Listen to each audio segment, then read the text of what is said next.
Políticament, jo crec que quan marxa un alcalde s'ha de fer una valoració objectiva. N'hi ha gent que no ho ha entès, ho sento, però això és així.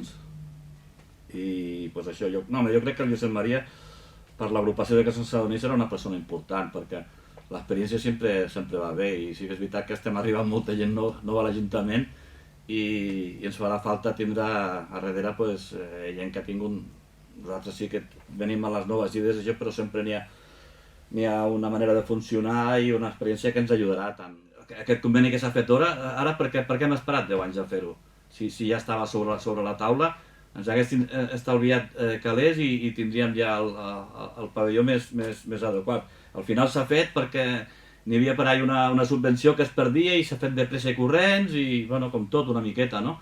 I jo crec que no, que el que tenim que fer és fer un bon pla d'equipaments i anar omplint-lo, perquè ara ens enfrontem projectes molt importants, el mateix camp de futbol, que després n'hi vindrà una segona fase, que això ha estat ben dissenyat, fer una segona fase. Una altra cosa és que estiguem d'acord com es farà, però això és la manera de treballar, no?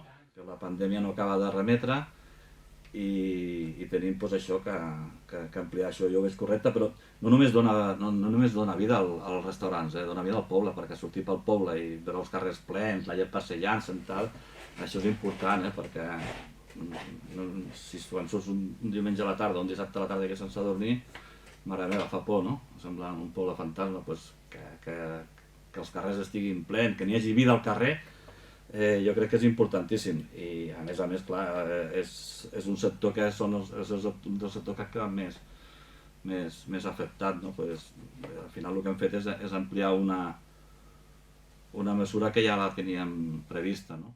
Bueno, aquí hem de parlar, perquè la butxaca del poble és de tots, no? Vull dir que quan deixem d'ingressar, vull dir que les coses no són gratis, sempre n'hi ha algú que les paga, no? I quan és tema municipal les paguem entre tots, no? Aquí el problema és que està bé, que van consensuar tot això, que s'ha treballat, però el que no podem fer és engegar un projecte i estar 2 anys, suprimir una ordenança i estar 2 anys en treure una altra, i quan la traiem encara no està prou bé, perquè falta el tema de les càmeres, com es controlarà tot això. I clar, mentre hem deixat de tindre uns ingressos.